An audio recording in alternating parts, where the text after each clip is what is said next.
There's a management study out of a Norwegian shipping company that tracked something almost nobody thinks to measure: how often employees compared their own performance review to a colleague's. In most Western offices, that number is high.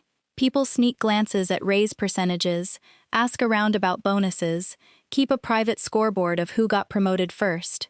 At this particular company, researchers struggled to find the comparison happening at all.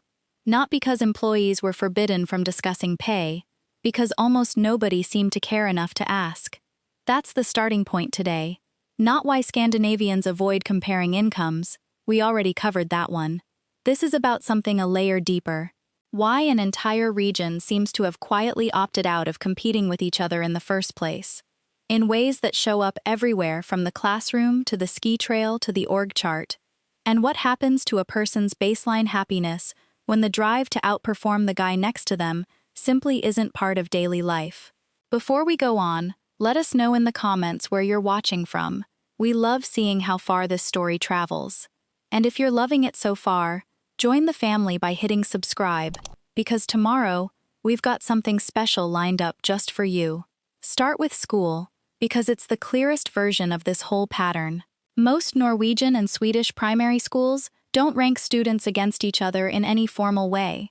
No valedictorian named at the end of the year, no honor roll posted in a hallway for parents to walk past, no GPA read aloud at graduation in front of everyone.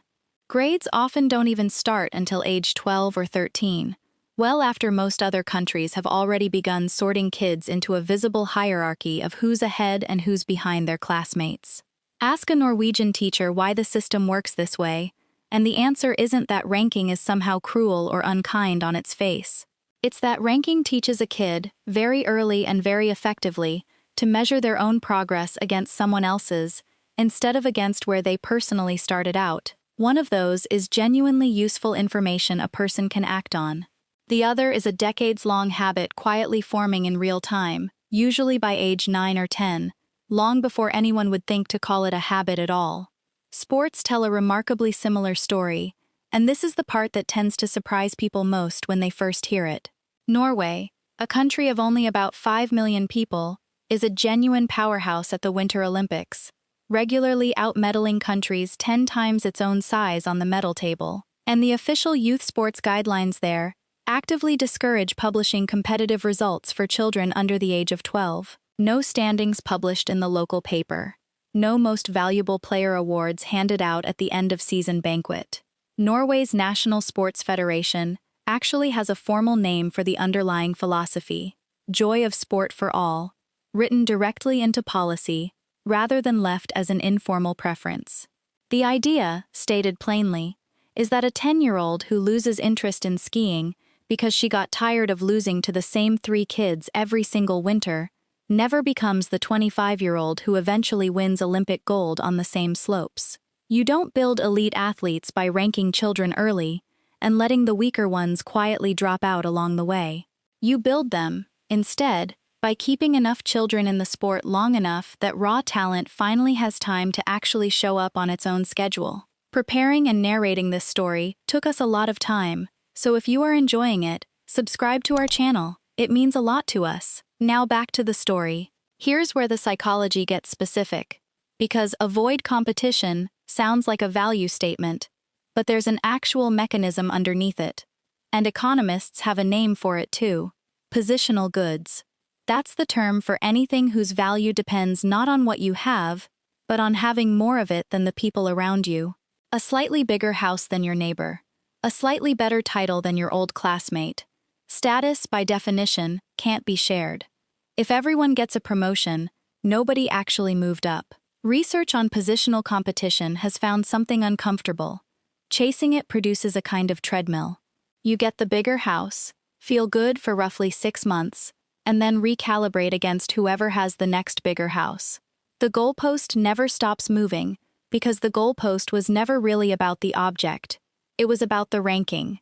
Sweden built entire policy around diffusing exactly this treadmill, and it's worth naming because it's not folklore, it's a documented economic model. Back in the 1950s, Swedish unions adopted what's called the solidarity wage policy, deliberately compressing the pay gap between the highest and lowest paid workers in the same industry.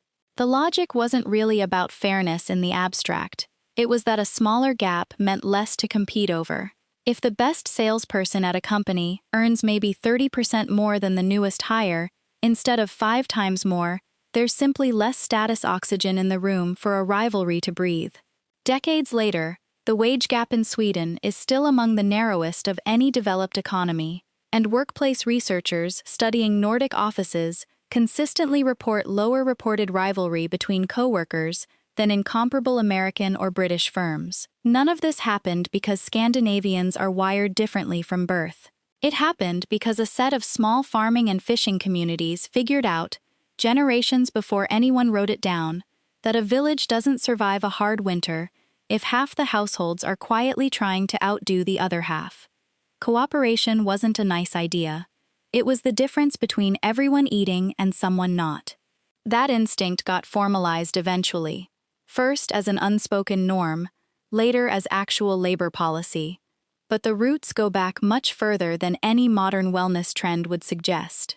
Quick pause here, because it's worth being honest about the cost side of this before we go further. A culture that dampens competition also dampens some of what competition is good at producing. Sweden has had real public debates about whether the reluctance to stand out quietly discourages entrepreneurship, and there's a reasonable case that it does. Several well-known Swedish founders have talked openly about how much easier it was to build an ambitious company once they'd spent time in a more individualist country like the United States, where wanting to win outright isn't treated as slightly embarrassing. This isn't a system with no downside. It trades some sharp edges of ambition for a much lower background hum of anxiety, and that's a real trade, not a free upgrade. So why does less competition actually translate into more happiness, rather than just less ambition? This is where it connects back to something researchers have found again and again when they study self-reported well-being. People don't primarily judge their lives by an absolute standard. They judge them by rank. A famous piece of research on lottery winners found that neighbors of a lottery winner sometimes reported lower life satisfaction after the win, despite their own circumstances not changing at all. Nothing about their life got worse. Their relative position did. That's the mechanism running under almost everything else in this video. If your sense of how well your life is going depends heavily on your rank against the people nearby, then a culture that quietly lowers how much that rank gets displayed, measured, and rewarded is a culture that's removed a major source of chronic, low-grade dissatisfaction before it ever has the chance to start. Picture 2 versions of the same workplace to feel the difference. In one, quarterly numbers get posted with names attached, a leaderboard on the wall, best performer highlighted at the all-hands meeting. People work hard, plenty of them thrive on it, but there's a version of stress running underneath the whole quarter that has nothing to do with the actual work and everything to do with where a name landed on that board. In the other, the same work gets done, reviewed collectively, discussed in terms of what the team accomplished, rather than who individually outpaced whom. The second workplace isn't necessarily more relaxed about quality. It's just running without a leaderboard nobody asked to be measured against in the first place. If you want to actually borrow a piece of this, rather than just admire it from a distance, the practical version isn't moving to Oslo or rewriting your company's pay structure. It's noticing the specific moments where your own mood shifts because of someone else's result rather than your own. A promotion you weren't up for, a friend's new car, a former classmate's post about a big year. The instinct to compare isn't something you can switch off. The research is pretty clear on that. But whether you go looking for the comparison, and how much weight you hand it once you find it, turns out to be a lot more within your control than it feels like in the moment. If any part of this changed how you think about the leaderboard running quietly in the back of your own head, following the channel is genuinely how something like this grows. So if you're not already, now's a good time. And drop the version of this you actually recognize from your own life in the comments. I read every single one, and a fair number of future videos start exactly there. Thanks for watching. We will see you in the next video.